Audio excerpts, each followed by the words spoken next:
Hello and welcome to Talking Dogs on a Monday. Only it's not Talking Dogs on a Monday. We had a bank holiday yesterday, so it's Talking Dogs on a Tuesday. But lots to look back on, reflect from the weekend. As you can tell, I'm not in my normal surroundings. I'm down the country. I'm down the Ferry Carrick Hotel, fabulous spot with the kids, and I'm praying that they're going to be quiet. We've one on an iPad, one on an iPhone, and the other one's reading a book in the corner. So bear with us if we need to take a break for a moment. Any problems arises. Anyway, that's it for me.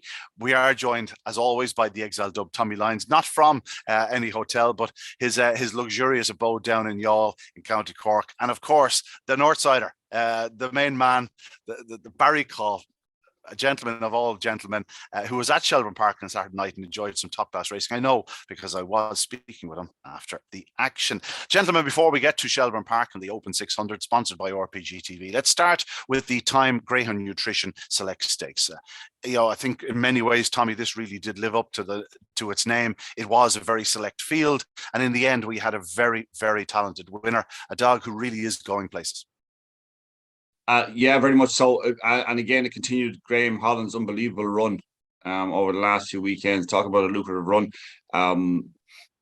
He's, potentially, I think even though we all thought it was a really difficult final, we all plumped for Clona Duke.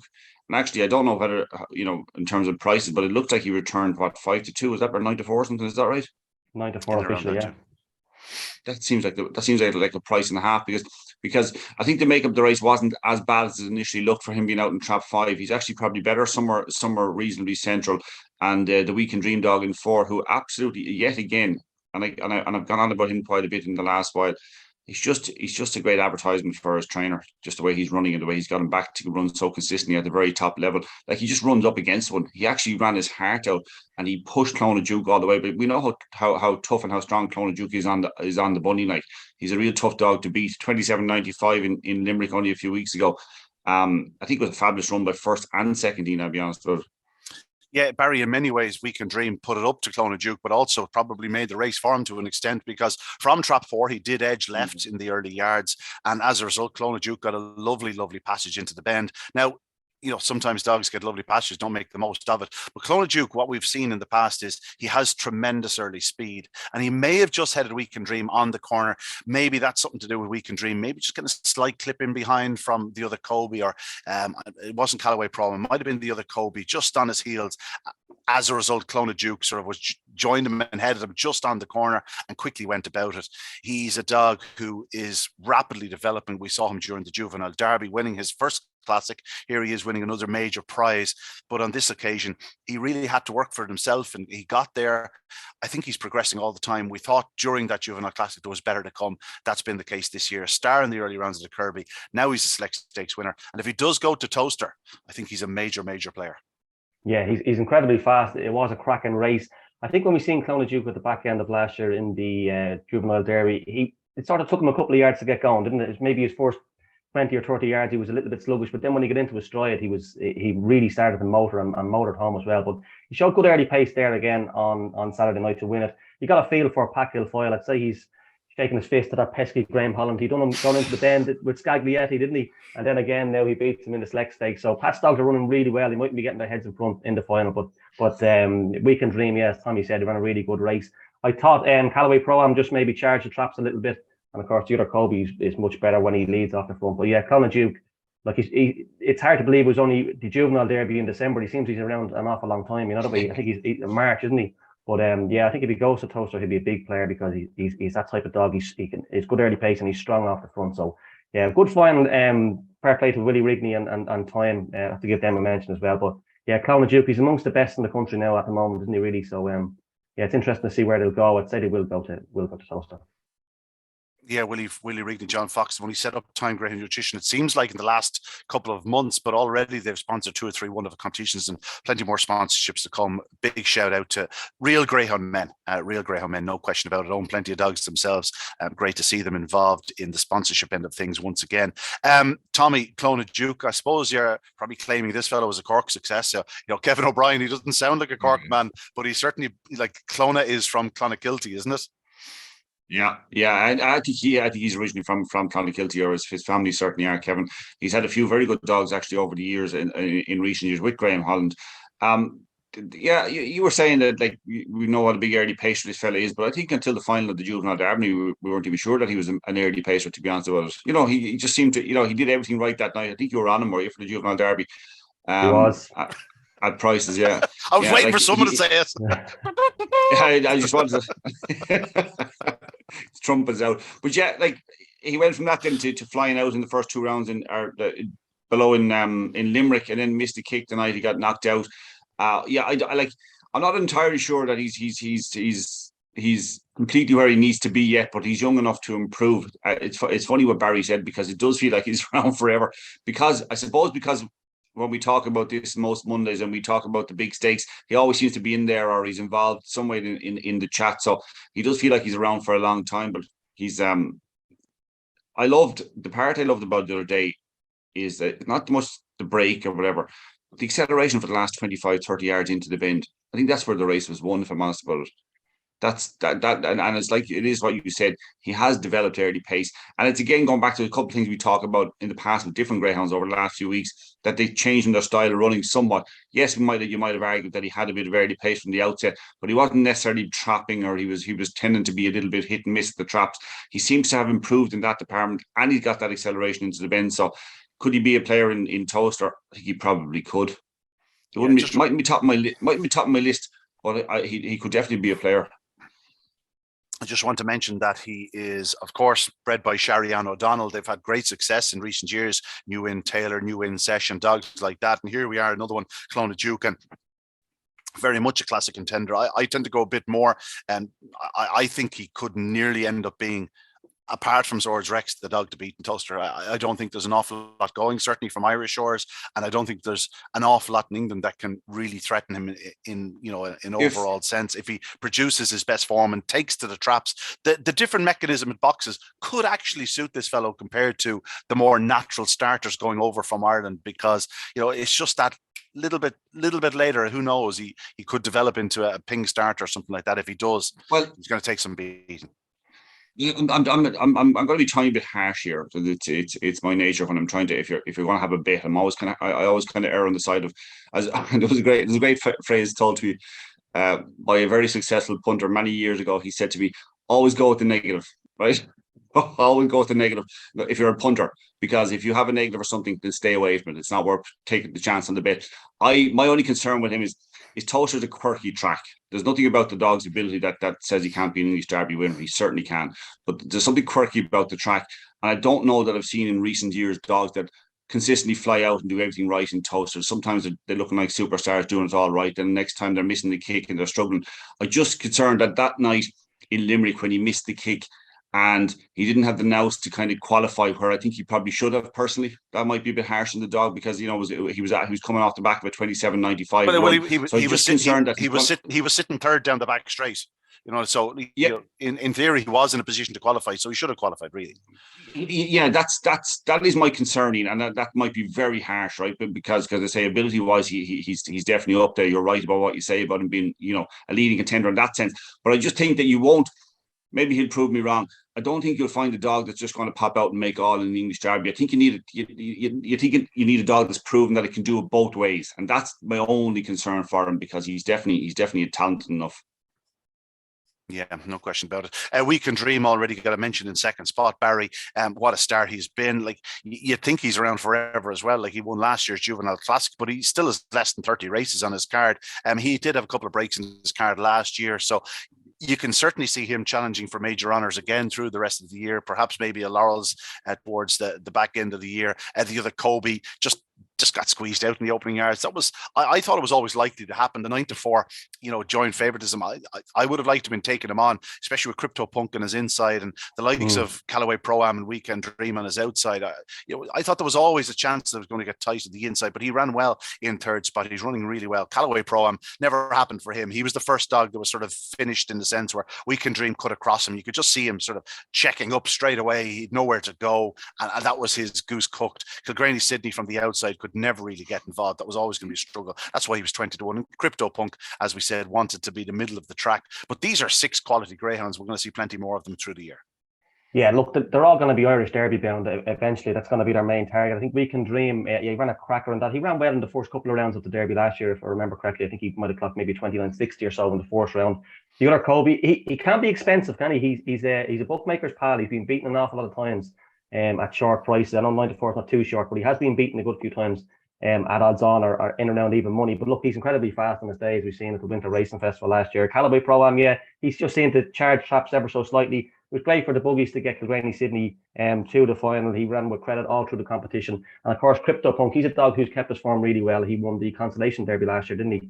And he won at Shelbourne Park about a month ago or so in a 28.17 for a 5.25. I think I was on the mic that night. It really stood out, that run. It was the fastest run of the night by a good way. So look, 6 cracking dogs, and look, I'm sure they'll be all thereabouts for the Irish Derby when it kicks off. Tell me something, Barry.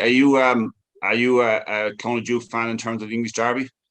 Tommy, I don't like Toaster. Not that I don't like it. I just find it very, very hard to read the track. I don't know what you need. I don't know if you need an early pace dog. I don't know if you need a staying dog.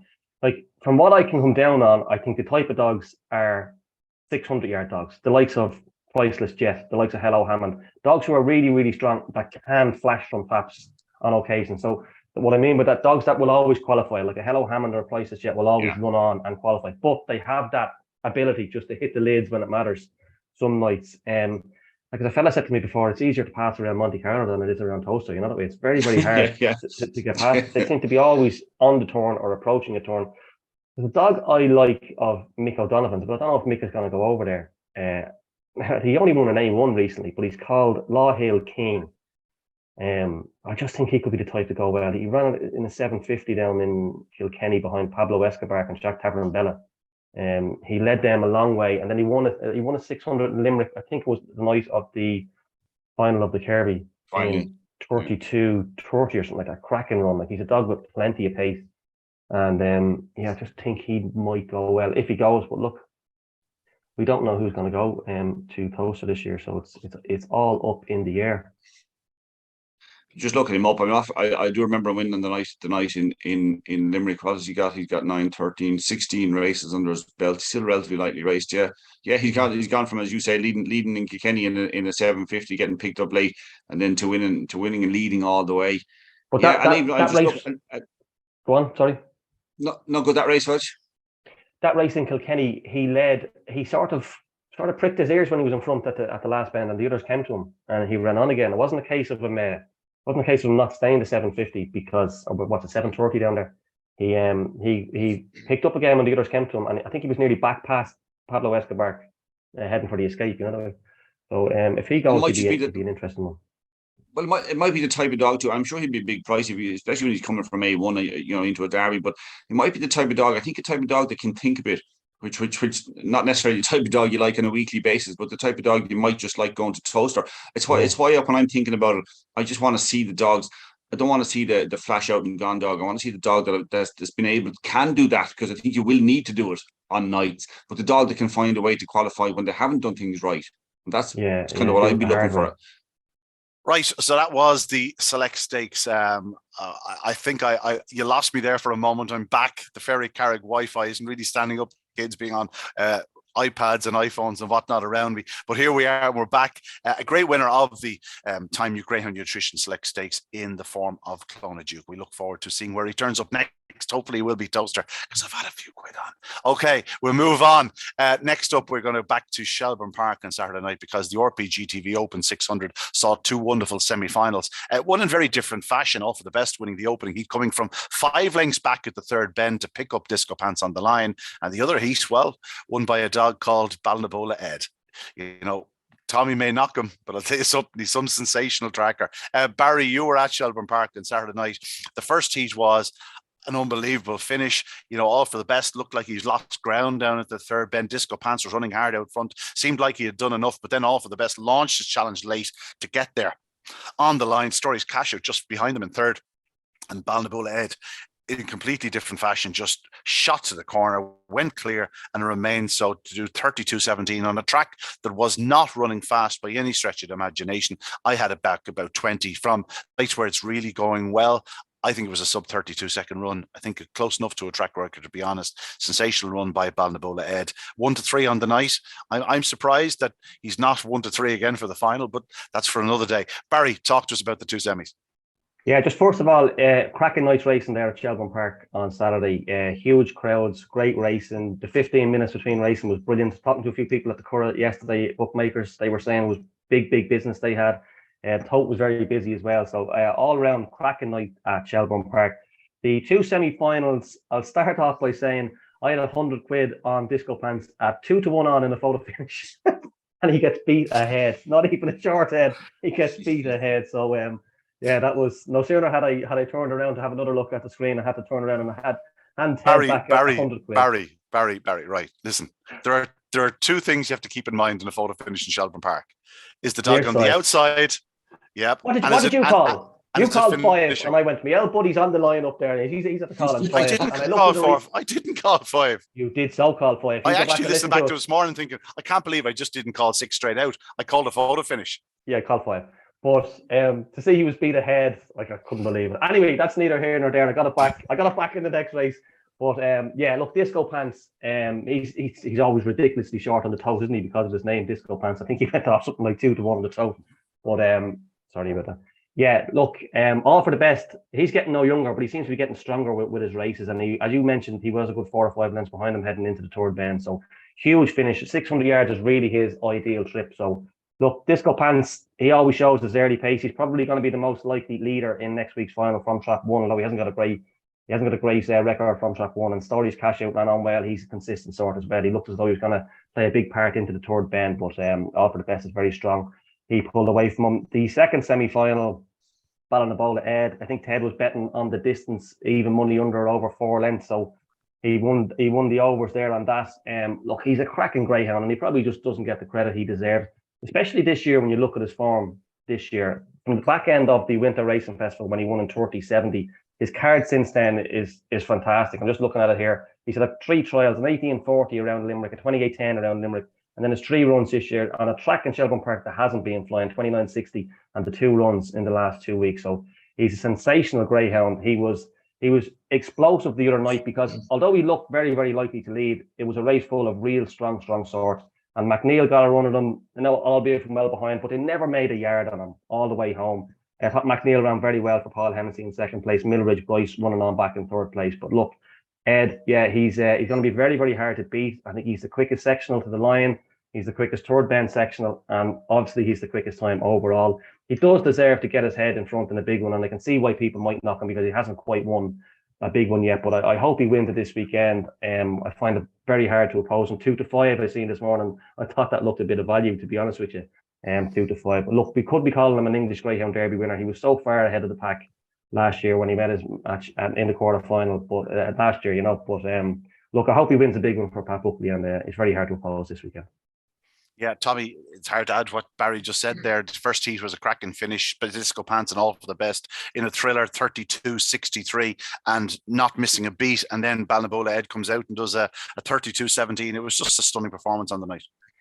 All for the best did and all for the best. I mean, if you ever wanted to just encapsulate in one run what all for the best is, just show that. If when he retires, and you say he was a brilliant greyhound, and show that semi-final, because that was him. He doesn't pick up he doesn't change pace. He just gallops at a ridiculously good rate that wears down most greyhounds over 600. I mean, if ever a greyhound is made for that trip, it's all for the best. It's just him all over. He's just relentless. Relentless is the relentless. Term. Yeah. You say I knock Balnabola Ed. I actually love Balnabola Ed because I think he's a character. He's a bit of a rogue. He'd break your heart at times, but like that raw ability. But you're in a completely different way. That all for the best is a really likable greyhound because he's so reliable. He just keep galloping. Yes, sometimes 550 will be a bit too sharp for him, and some days he'll get around in front and he'll win, and other days he'll be behind and just never get there and always look like he looked like he was never going to get there, but he still won't be beaten far. He's that type of dog. He's just galloping on, galloping. I've said it before. He always reminds me of Paradise Madison's brother, who I can never think his name. Mal Brandy. You can never think of his name. Always reminds me of Mal Brandy. And Balnabola Ed was just Ballinamore Ed, because when he comes out and gets beaten next weekend, we'll all say, "Ah, well, we kind No, of no, saw it no, coming." no. I'm like Barry. Hang on. I'm like Barry. Hang on. Hold on. I'm on anti-post. I took a bit of the 9-4. I'm not having that. He's very hard to oppose. I'm like Barry. I actually do hope he wins. He wins it because he definitely deserves it. He's got far too much talent to go through a career without winning anything. And it's funny. I don't know if he's going to go to Toaster, but if he did go to Toaster, he'd have to be favoured because of his ability. He'd have to be favoured. Yeah, he's not going to Toaster, right? Let's just knock that in the bud. Definitely not. I've asked Pat 15 times, and he said, "Listen," he said, "if you get an offer, lay him." He says he's not going. Simple as that. I think they've targeted the Irish Derby this year. They're going to have one real good go at it. You know, the Irish Derby starts only a matter of weeks after the English Derby this year. There's not a big gap at all, and you know, Toaster can really tear the backside out of them and then just put in one or two of the issues that Pat had over there last year.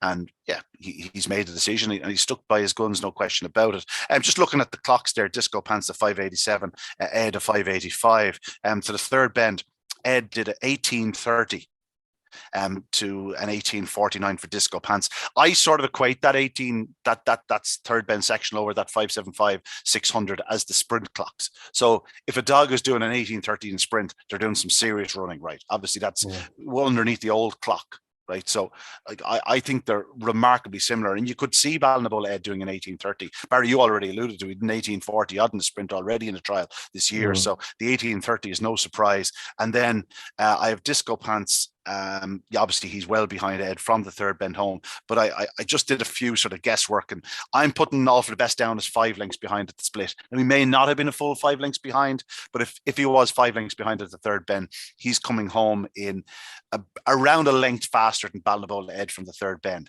You know, that stands to Ballinamore Ed, not just to All for the Best. You know, to be only a length slower from that point home than All for the Best is sensational, considering the running that Ed has done to that point. So I think everything points to Ballinamore Ed. Once he doesn't make a complete hash at the start, I think if he traps level, I think he'll go around in front. I think Disco Pants probably won't break as well from the inside, and I think there is a chance that, you know, McNeil will be edging in from trap 3 and stuff like that. Now, he could well be clear of those dogs. If he is, so be it. Disco Pants, he can play a big part in proceedings. But if he does miss it ever so slightly, just could get a bit squeezy on the inside, and then you're just hoping Ballinamore Ed and All for the Best don't bump on the outside, which is probably unlikely. I think Ballinamore Ed is probably a 2 to 7 chance, 1 to 3. I was looking back yesterday to see what was the shortest price winner of a classic in recent times, and some of the SPs aren't available and whatnot, but the shortest I came across was Late Show winning this event at 2 to 7. I don't think Ed will be quite that short in the night, but I think he probably should be.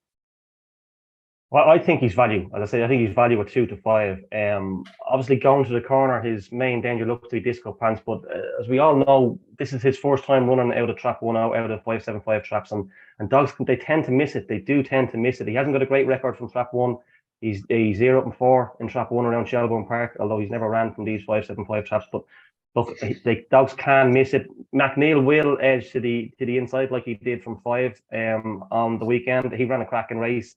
Millridge Bryce doesn't have the early pace to go with Ed to the bend, nor those All for the Best. He could possibly go around second All for the Best if there was to be a little bit of trouble on the inside. But I still think if, you know, he might be getting a bit excited down the back straight if All for the Best is within 3 lengths of Ballinamore Ed, but I still think he'd hang on. And I think 2 to 5 is value, and I cannot see him being any bigger than 2 to 5 on the night. It's just a level break wins this.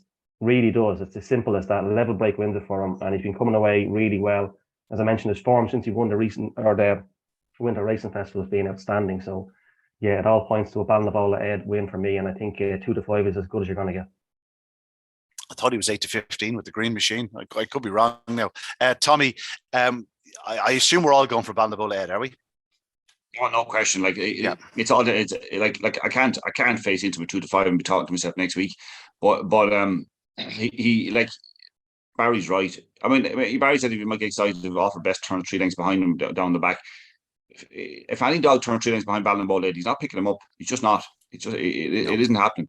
And anyway, Off the Best, as I've said numerous times, is a dog I love because of his relentless style of galloping. But it's not. It's like if you put them in the Irish Derby now, one of them is 10 to 1 or 8 to 1. If he turns 3 lengths, behind All for the Best, right? Let's say Ed turns 3 lengths in front of All for the Best into the back straight. He's going to be 5 in front at the third bend. Yeah. And going to win by 4. Do you know what I mean? Yeah. As Barry pointed out with the sections, he's not. You want to beat Ballinaball, Ed, right? 2 things have to happen. First of all, you better lead him and kind of force him into trouble spots, or else he must do things wrong. That's it. Well, he can only do things wrong, Tommy, because there's nothing can lead him there. Nothing can lead him. Even Disco Pants on his best day, I don't think can lead him if Ed comes out like he can. Yeah, I agree. Like, to be honest about it, I've just had too many previews at this stage now to jump in at 2 to 5. I know what you're saying, and if you've backed him and got money off him in the past, then you can say, well, I can play it up because I think he's an absolute stone cold certainty. I can't, because I haven't played him too much, or I haven't got any profit off the dog. Like him and All for the Best, right? If you put them into the Irish Derby, Ballinabula Ed is about an 8-10 to 1 chance to win the whole competition, and All for the Best is about a 200 to 1 chance. Like, let's not be, right, but that's the reality of it. Like, I mean, as good an old dog as All for the Best is. I mean, Ballinabula Ed is sensational in terms of ability. As good a dog as there is in the country, as we've said for over a year, probably a year and a half now at this stage. Yeah, well, Ballinabula Ed would hold his own in open sprint, open 525, open 550, open 575, open 600. All for the Best, his optimum is the 600-yard distance it plays. To all his strengths, he can sort himself out into the open corner. He gets racing, just gallops home, and that's why it's his optimum trip. Yeah, 100% agree with you. Right. Let's move on. I'll tell you what. Fill the frame there. What first, second, and third for me, Barry? Ed's, I would go with All for the Best, and I think McNeil ran really well behind Ed last week for Paul Hennessy. So I'll go with the outside runners. 5, Tommy, 6, and 3. I think. Yeah, I'll do 5, 6, 2. Yeah, I tend to agree with you. I 5-6-2. I think Stories Cash, if you go back to the opening round, who's a bit unlucky not to get around Disco Pants. If Disco Pants from the inside box, which is the tricky box over that sort of 575, 600-yard distance, if he got the length that boxes, he might just be able to force Disco Pants to try and come around him into the opening corner. And I think if he does that, I don't think he can get around him. So I'll go 5, 6, and 2 as well. Just on the undercard there, I want to give a mention to Good Maestro. This is, again, Tommy, an argument we are not an argument, a point we've been making for some time. Dogs that start in the early rounds of the likes of Tralee or Limerick, or go out in the early rounds, can still produce. Like, this fellow hadn't won a race since winning in the opening round of the Juvenile Classic in 28-27. Showed plenty of pace in behind Rye Hope Beach in the second round, but then went out in the third round and never really made an impression in Limerick. It just didn't quite happen for him. Found sort of traffic in both rounds of the competition and went out. On Saturday night, he did a 28-28 at Shelbourne Park. This is a week after finishing second to Ballinaccarriga in 28-63. Now, he was beaten second that night, but he just took the eye out in defeat. And as a result of the night, he was 4-6. Like, this is my one concern would be a yard into the opening corner, but he is a massively fast greyhound. This is a dog that we will be seeing plenty of during the year. He's green as grass. You see him around the first bend. He comes out right, turns right out of traps, and then at the second bend he's trying to edge in. Then he's as wide as you can possibly get down to the third bend, and then he's powerful as well.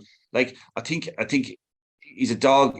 There are trainers who are really good at bringing dogs along slowly and patiently and doing the right thing with them. We saw Graham Holland with Clonbrine Treaty. We see it with all the top trainers, and that's why they're top trainers. I think Pat Guilfoyle fits in there in the terms of the likes of this dog. We'll see a much more polished dog down the line. I think that's the way you'd want it. If Pat saw the ability in that dog from a young age, he's not going to say, well, I'm going to rush this dog and it has to be ready for a Juvenile Classic, has to be ready for the Kirby. Yes, it's nice if they come along themselves and naturally make that development, but if they don't, you've got to be patient with them. I think you've seen it there the other night. Everybody's seen us who watched that race in Shelbourne Park. He's got immense ability, but just green as grass. Doesn't know where he's going with tracking yet, whether he's inside, he's outside, what he is. There's a lot of things to polish up, but that will hopefully come in time. And if he gets that, he's a serious greyhound. He's a Derby contender. He's a strong runner. He's going to 550 is going to be, right into his wheelhouse. Like, he's going to be a proper greyhound down the line, hopefully. So, yeah, he's one I'd definitely be looking forward to. I think you've paused him again, Barry, have you? Hopefully. But, yeah, I must agree. He was very impressive, that Good Maestro. Well supported, 4-5 into 4-6. And there wasn't much of that left. come the off. Of course, Barry, he wasn't the only good winner on the night. Good Zeus was a tremendous winner. I thought they were little brothers, but actually they're out of Mysterious Lola and Mysterious. Oh, what's the other one? Mysterious Research. Delightful Girl is the second one.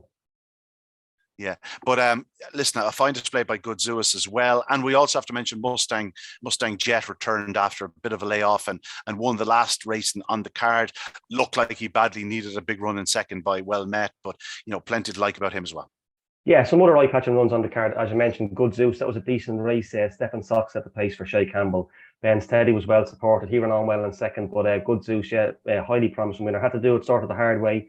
Mustang Jet again, look, we all know Mustang Jet, cracking dog, wasn't he? Winner at the Winter Racing Festival. Lawrence Jones' dog ran a blinder in second. Well Met, he was going back at him towards the line. Papa Dioro was a little bit disappointed. He was well back in the ring, 5-2, and I think he went off about 2-1. He was well beaten back in third. But just another one I want to mention on the night, trial before racing, Belinda's Spin for Michael O'Donovan. I think he was knocked out in the third round off the Derby clock, 28-30 odd. You have to remember them trials take place at about 5:30, 6 o'clock, so the track wouldn't have been flying. So that was an eye-catching run as well. But just going back to the dogs you were talking about, Good Maestro. Fantastic run, 28-28. I know the first race was only an A3, won in 29-20, but you had some good sort of dogs in that race that you can measure your clock by, the likes of Myola Shamrock, and the winner Riverdale Buzz. And for them to only win in 29-20, it definitely wasn't a flying track. So yeah, definitely a few eye catchers to keep on side. Yeah, no question about it. We'll move on to Limerick's action. Just briefly touch upon the opening round heats of the Epic Hero Limerick Oaks. The standout performance here was by our Irish Oaks champion, Raha Mofo. This was a bitch, Tommy. I think if I'd owned her, I'd have had a go at the 600. I think the way she finished again the other night was pretty eye-catching. She, again, gave that little bit of ground away on the opening corner, allowed Stride Away lean up her inside. She, again, sort of gave a little bit of ground away at the third bend, but she absolutely hammers home to eventually win by 4 lengths in a fastest of the night, 28-34. She's just an immensely fast lady. Just one or two of those issues on the opening corner. I think the 600 would have played into her hands now. A lot would have depended how she got to the corner over the trip, but I would have been very interested to see how she would run it. Yeah, interesting too. I think connections were probably right as well. In fairness, because I think at times maybe I'm harsh on her, but I think she struggled a little bit against the boys at times, not always. Yeah. But that's just my way, because sometimes I'm looking at her expecting more of her. It's probably been harsh. She was sensational last year in Galway. That was late last year, wasn't it? Mm-hmm. Me and Munster disaster. Yeah. But she's tremendously fast and really likeable bitch. I just feel at times where she might lack that little bit of pace into the bend in against the boys, and she might get herself into a little bit of trouble. Like, I had been looking at her form before this, thinking, I wasn't sure where she stood. Had she fallen off the cliff a little bit? You can understand that. You know what I mean? Had she just gone backwards from last year, but obviously the talent is still there. But it was great to see it. It was great to see it because she's a terrific bitch, and I just didn't know. Looking at her last week, I kind of didn't know where I stood with her, and wasn't sure what to expect and all that. So this is kind of a little. I know it's an Oaks, right, but it's a little bit of a drop in grade for the likes of her, who's top tier among the bitches. Top tier when she's on her form. We've seen it in Shelbourne Park. Certainly saw it in Galway last year, where she was ridiculously good. So it is great to see her back to that sort of form again, and hopefully she'll build on that. She'll actually improve on that run. Yeah, Barry Rahamofo. I suppose the decision was made to bring her to Limerick Oaks with the Sporting Press Irish Oaks in mind. You know what I mean? This will bring her on lovely, give her a bit of a. I'm not saying she's going to win the competition now or anything like it. She's some decent bitches to take on, but she has every chance of winning it. A little confidence booster before, an attempt to regain her Oaks. And if she was to go on and win a second Oaks, be pretty sensational. Yeah, and look, you can understand more decision to go down to Limerick, because if you look at her last 4 races in Shelbourne Park, when I say she's running against the best of the best, like she's a 62-pound bitch running against the bigger dogs. Her last 4 defeats in Shelbourne Park, the other Colby, Swords, Rex, Ballymac, Finn, and Bocco's Crystal, they were the winners of the race. Now, I know Bocco's Crystal is a bitch, but they don't come any better than that. They really don't. And she's running against them. And look, her confidence may have been knocked a little bit in Shelbourne Park recently because she's running in AA open races and it's hard to win them. So, look, it's probably a good idea to go down to Limerick. Look, it's not a penalty kick, as you said there, there's some cracking bitches in it, but it certainly looks an easier task than the 600 when we see what we have in there, especially with Ballinabula Ed. But yeah, look, it'll do her confidence no harm if she gets a couple of clean runs and a couple of wins under her belt. Yeah, Tommy, that brings me swiftly on to the second heat. Burgess Rapid was the winner. This lady got a bit lost in herself last year, but she has absolutely just penny dropped this year. You know, she's a completely different lady to what we saw sort of the back end of last year. She looked a star in the making in early days. And on a week when Sheila Spillane is to be named the Hall of Fame recipient, isn't it great to see Burgess Rapid? You're really flying the flag for the Burgess name. You know, she's a daughter of Burgess Books out of Burgess Helena. You know, that sums it all up. You know, this is very much a homebred. I spoke to JJ during the week about Sheila and about Burgess Rapid, and he couldn't be happier with both ladies. Yeah, of course, and I think they bought the Burgess Helena out of the Dwans. I think is she out of a Borna line? I think she is off the top of my head. Yeah. But I think she's very funny because of course you want Burgess Rapid to be in trap one every night, right? But yet she edges off a little bit, and she looked on the first bend the other night as if she was inclined to move off to 2. But once she got in front and she was able to make her own line to the bend, decide her own line to the bend, she railed like a cat around the third and fourth. Never gave away an inch and strode out powerfully. It is great for JJ and Sheila. They put a huge amount into the game over decades. Really have proper, absolutely deep-rooted greyhound folk, and you'd hope that, you know, with Sheila getting the award this week, and much merited award, that maybe Burgess Rapid might go on and do something nice for them for in this competition. Yeah. The third heat, Barry, was won by Cheeky Chloe. Courty Girl and Rafa's Friend were second and third. Glengar Aurora back in fourth. Cheeky Chloe, a nice winner, a daughter of Droopy Sydney. I catch her here. I like the way Rafa's Friend went on in third spot. You know, okay, obviously she's only doing 29.11, but I thought she was one to keep an eye on. Yeah, she did run well. Look, they have got a little bit to find on the clock. And the bit you mentioned there, Rafa's Friend, 149 sectional. It's not gonna cut it really at this level. But look, she's young enough. I think she's only had maybe 10 or 11 races under her belt, so she could improve. Yeah, she will run on. But look, yeah, nice winner for Trevor O'Donnell there with Cheeky Chloe. But they're going to have to go some really to mix it with the likes of the Burgess dog and Rafa Mofo. But look, it's nice to be there, and if you're not in, you can't win. Eh? Yeah, no, that Limerick Oaks continues this weekend. Now, before we go to Toaster to mention one or two of the Irish dogs, I was at Enniscorthy last night, gentlemen. Being Bank Holiday Monday, there was a big crowd. Ferns United had a benefit, but it was also the second round of the April and Race Stake. Saw a couple of really nice dogs.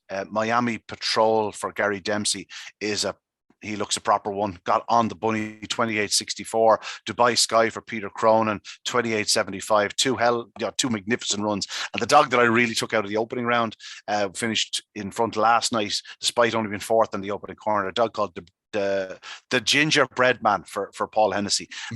He'll stay much further. He looks a really strong runner. But some really talented greyhounds in this April and Race Stake down at Enniscorthy.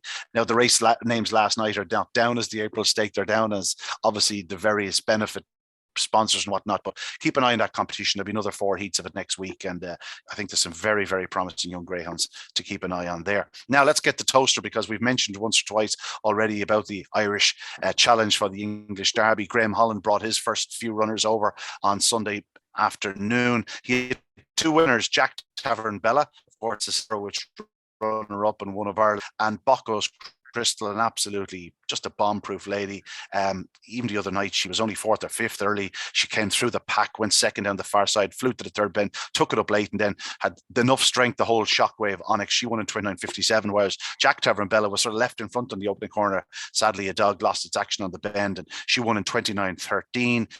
After that, Romeo Hansa was well beaten, never got a run in the third of the trial stakes, and Swords Rex was third to Distant Podge and Belmore Lola. He's beaten less than 4 lengths in 28.97, which was by far and away the fastest of the winners. But I thought he ran a big race. The feet looked green as grass around the place. Really looked like he'd never seen the place before, and clearly that is the case. But you know, I think plenty of encouraging signs when you see the likes of Jack Tavern Bella and Bocco's Crystal going over on their first look at the place and impressing.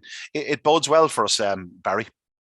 Yeah, it does. Jack Tavern Bella, I was just briefly speaking to Noel Bourne before racing at Shelbourne on Saturday night, and I suggested to him, look, he was the first man to point out that he doesn't think they're going to win the Derby. He thinks like there might be a stayers race there on the night of the final if she was lucky enough to get be hanging on around there at that sort of time. But I did suggest to him that look at some of the good 600-yard dogs we've had over here in recent years. The likes of Price's Jet, Hello Hammond, like they're the dogs that can go far in this competition. And if she keeps on coming out the way she did the other day, like nothing's going to pick her up. Absolutely nothing is going to pick her up. So she was very impressive to win by 8 lengths. I know there was a bit of trouble in the race, but 29.13, it's a hell of a run. First look around there. Well, she's probably only a length and a half in front of the third bed, and she wins 8. Exactly. And sums her up. Exactly. Yeah. So, and there could be much more to come from her. Bacchus Crystal, look, she's just Bacchus Crystal, didn't she? She looked in trouble out of the second bend, and she beat a decent field. The dog that finished back in third, Magical Kyle, he was a huge price purchase at the recent sales there at Toaster. So, look, we know how strong she is. She's great form over 600 yards.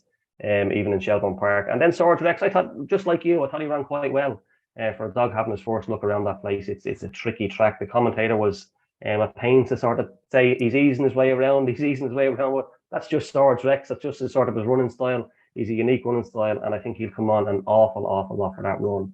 I think the English think that if he's our big hope going over, they think they have it, but that wasn't the real Swords Rex. There's much more to come from him. So I'd say Graham's pretty happy with his little trip over. Yeah, Tommy, I pressed up at Swords Rex after the run. I was greatly encouraged. Yeah, I'd be greatly encouraged, but I would also be saying, if you have any intention of trying to win an English Derby, you better get over there quickly, and get trialing, because have a look at Bacchus Crystal, what she does. I mean, we're familiar with her popping out of trap 1, and maybe she might move off a little bit or whatever else. But like, she came out, she got a little bit crowded, then she was kind of inclined to go right, and she was inclined to go what looks like wide in Toaster was actually probably only middle, really. She didn't have a clue what she was doing, where she was going. And I think that's the type of thing that I talked about earlier on, that you need to win an English Derby. You need to be able to find a way to get into the first 3 if things don't go your way. And she showed that, because we know she can fly out a lot better than she came out the other night, and she can lead that sort of company. I'm sure she can, or certainly turn very close. She had to work incredibly hard. I mean, 29.57 is a long way off the best clock, and that was a 28.97, was that a 60 spots or something? Like, it's a long way off it. But she left it all early. Like, Romeo Hanzo purely wanted to go inside, and then switched out late and flew home, and like, this is like being in it, like, it was like you blindfolded. He'd never seen the place before. He hadn't a clue what was happening, where he was going. I know Graham thinks an awful lot of him. It kind of sits. It's stuck in my brain that before the road show in Limerick, I was chatting to Graham and Nicky, and they'd just been talking about the 3 finalists. But he's just saying that the ones he would have thought were his leading fancies were Romeo Hanzo and obviously Clona Duke, who had both been knocked out, and obviously thinks a huge amount of the dog. But it was like it was a completely new experience. I mean, it'll tell you how difficult it is. People say about tracks in Ireland, you need to run there a couple of times to get used to it. I don't know how many times you need to go to Toaster to get used to it, but I tell you, whatever they're doing the right thing by giving them as many opportunities as they can, and giving them opportunities to see it and pick up the experience. I think it's absolutely vital. It'll stand. I won't be surprised if Bacchus Crystal goes all the way to the final. I think she learned a lot the other night.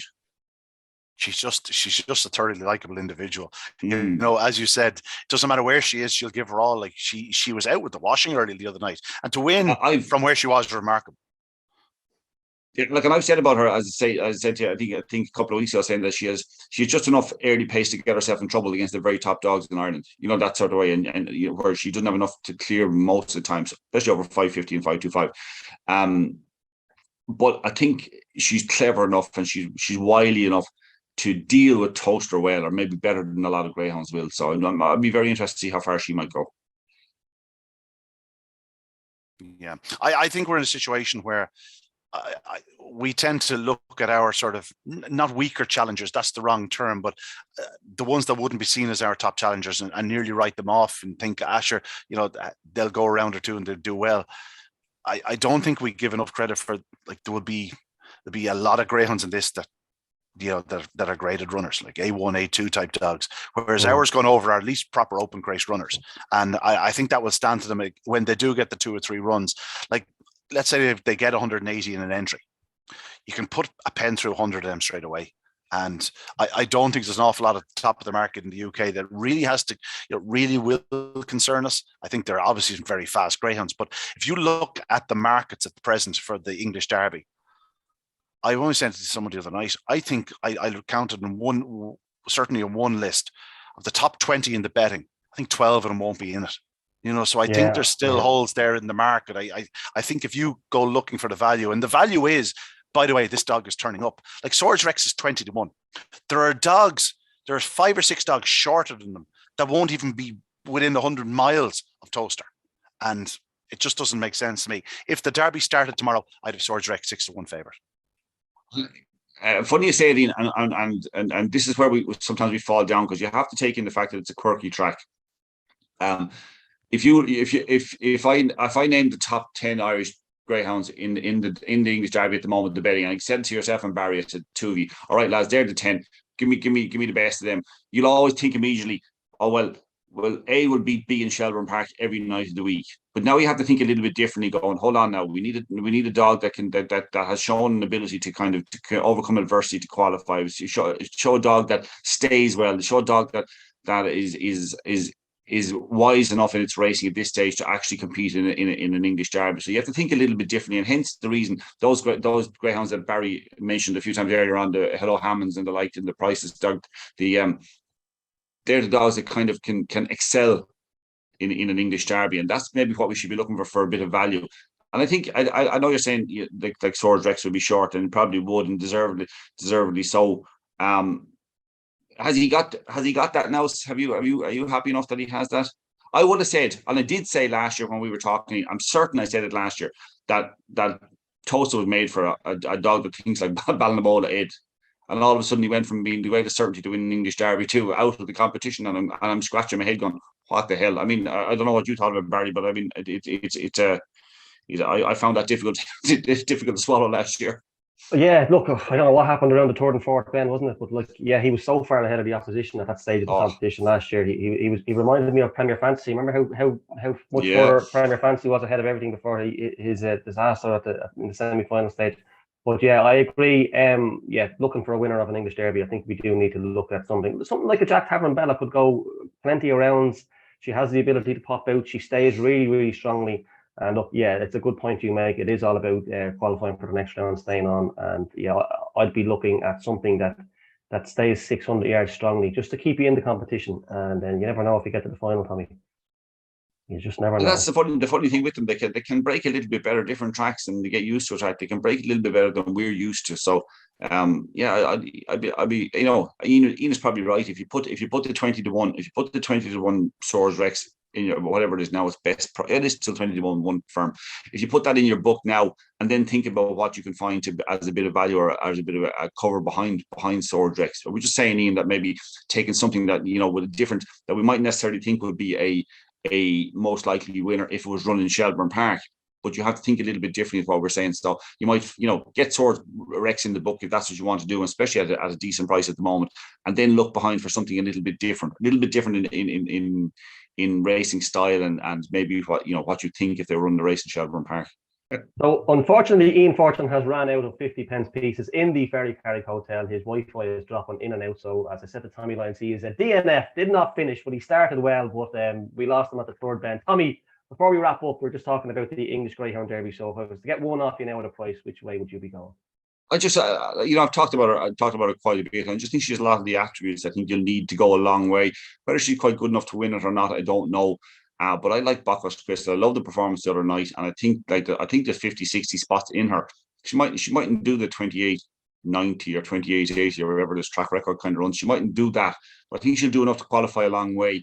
And I think she breaks a lot better. People mightn't appreciate it. She breaks a lot better than she showed the other night. And I think she'll come on along. I think she probably needs another look at the track, but she'll come on a lot for just having seen it the other night. So I think she's a smashing bitch. I wouldn't put her forward for an Irish Derby, but I think she has a great chance in this. Yeah, she could go well. For what it's worth, I think Swords Rex ran quite well. At 20-1, it's big. And also a dog belonging to Mick O'Donovan that we were talking about off earlier on called Law Hill King. I'm not too sure if he's going to travel, but if he does, for me, he'd be a very interesting runner indeed. That's about it from us now. Apologies for the Wi-Fi connections with Mr. Fortune, but he will be back next Monday at home from his own base with better, stronger Wi-Fi. Don't forget the Racing Post Greyhound TV 600 is live on the channel this Saturday night. So that's about it from us, from myself and Tommy and the absent Mr. Fortune. Have a good week. All the best.